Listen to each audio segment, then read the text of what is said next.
Partido dos Trabalhadores permaneceu durante 12 anos à frente da Secretaria de Educação do Estado. Neste período, um dos gestores que comandaram a pasta foi o atual deputado federal, Ságuas Moraes, também reeleito para o mandato 2015 e 2019. Alvo de críticas por parte do atual governo, o parlamentar garante que houve avanços na educação durante os anos da gestão petista. Já para o novo mandato, ele afirma que não fará uma oposição radical, sistemática ao novo governo estadual. E para falar sobre esses e outros assuntos, a gente conversa ao vivo agora com o deputado federal reeleito Ságuas Moraes. Boa tarde, deputado. Boa tarde, Lúcio. Boa tarde, Vânia. Deputado, os integrantes aí do novo governo têm mostrado aí desmandos, né? Têm mostrado as mazelas do governo anterior, muitas dívidas e vão fazer auditoria para saber se coisas mais graves não ocorreram. O PT, o senhor inclusive foi secretário de Educação e nesta área também eles têm apontado problemas gravíssimos.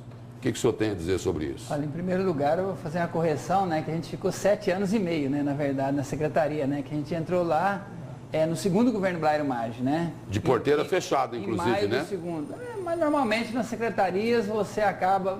Não foi de porteira fechada porque hoje o deputado Ezequiel, que foi eleito deputado federal, ele era adjunto de infraestrutura escolar, da rede física, que inclusive foi eleito na base do governo Pedro Táxi. Então...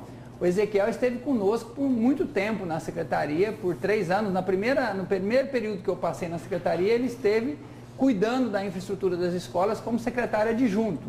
Então não era porteira fechada, né?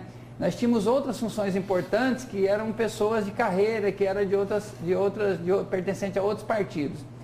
Olha, eu acho assim, Lúcio, que em qualquer governo, quando inicia, é importante que faça uma auditoria, que faça um levantamento das contas do município, do estado. Eu fiz isso quando fui prefeito de Juína pela primeira vez. As empresas privadas realizam auditorias periodicamente, tem algumas que anualmente, para que possa observar se está sendo executado. Empresas muito grandes, é de conhecimento de todos, que elas realizam auditorias periódicas. Então, é importante que um governo, ao assumir, possa realizar auditoria, fazer um levantamento das contas do estado, fazer levantamento dos contratos. Eu acho que o governo está correto nesse sentido, né?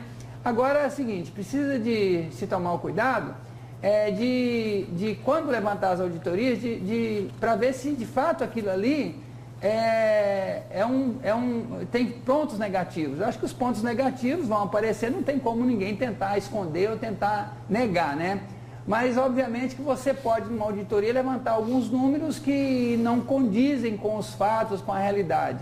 Então, eu acredito, assim, que é um novo governo, o governo ele está credenciado, ganhou no primeiro turno, e a população espera que esse governo possa realizar cada vez mais. Quanto à Secretaria de Educação, nós estamos tranquilos, porque se nós compararmos como nós pegamos a secretaria e como os deixamos, nós tivemos avanço extraordinário nesse período. Obviamente, lá não existe o risco nessa auditoria de se encontrar algum tipo de desvio? De mal feito? Eu acredito que não. O senhor acredita que não? Enquanto estivemos à frente da secretaria, nós tomamos todo o cuidado para que isso não ocorresse, né?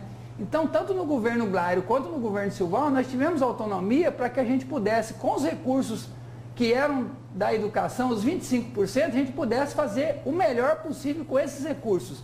E nós procuramos criar possibilidades para que a gente não pudesse acontecer desvio na secretaria. Então, no período que eu estive, que a professora Rosa Neide esteve, nós em nenhum momento pactuamos com esse tipo de desvio, de ações que pudesse representar um mal feito na secretaria. Mas no fim do ano passado, o Tribunal de Contas multou o senhor por algumas questões relacionadas à sua gestão em 2013, por despesas antieconômicas, como pagamento de conta de energia atrasada, falhas em processo de licitação e omissão de documentos à equipe de auditoria. Em relação a isso? Tá, com relação às contas pagas atrasadas, a rede Semat agora mudou a empresa, que agora é Energisa, mas antes era outra empresa.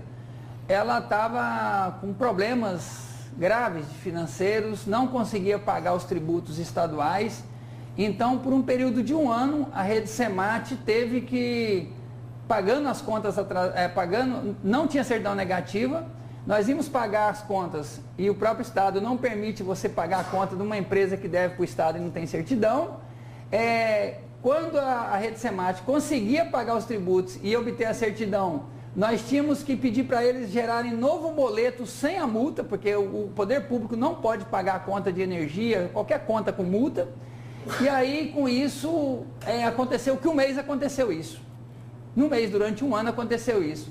Eu teria que, se eu fosse recorrer dessa situação, eu teria que pedir para punir os meus auxiliares. Eu achei que não deveria fazer isso, até porque não foi um desvio, não foi nem um erro grave, foi porque teve um descuido, e esse descuido gerou esse pagamento com multa, e aí nós, infelizmente, vamos ter que arcar com isso. Deputado, nós temos mais um minuto e a pergunta agora é sobre o governo federal. Na eleição que reelegeu a presidente Dilma Rousseff, falaram que não ia ter aumento de imposto, já teve aumento de imposto. Falaram que não ia ter tarifaço, já teve tarifaço, gasolina, energia elétrica. A oposição ao governo federal, principalmente o PSDB, está chamando isso de estelionato eleitoral. E aí? Nós estamos vivendo, o PSDB até agora não percebeu que perdeu as eleições para o governo federal, né? Então nós temos que deixar claro que eles perderam, a derrota subiu para a cabeça do PSDB. E dizer que... Mas a situação do país é dificílima. A situação do mundo. A situação do mundo é difícil. Nós temos uma crise mundial que não terminou ainda. O Brasil foi... Mas o discurso na eleição era outro. O Brasil foi um dos países que está com a melhor condição diante dessa crise toda. Obviamente que tem que fazer alguns ajustes, mas nós temos em plena crise o menor índice de desemprego da história do Brasil. Nós temos a melhor renda para os trabalhadores da história do Brasil nesse período de crise, inclusive o ano passado. Então, obviamente que nós precisamos fazer alguns ajustes. A iniciativa privada cobrou esses ajustes, a oposição cobrou esses ajustes e o governo em nenhum momento disse que faria ajustes de tal sorte que não penalizaria o contribuinte, que não penalizaria as pessoas. Então, eu acredito que o governo está tomando as medidas corretas para que a gente possa garantir a continuidade do emprego e renda e garantir os investimentos necessários para que a gente possa ter uma melhor condição de vida para a população brasileira. Eu acho que o governo está no caminho certo. Deputado, obrigado pela presença e pelas informações do senhor aqui no Jornal do Meio-Dia. Eu é que agradeço a oportunidade. Muito obrigada.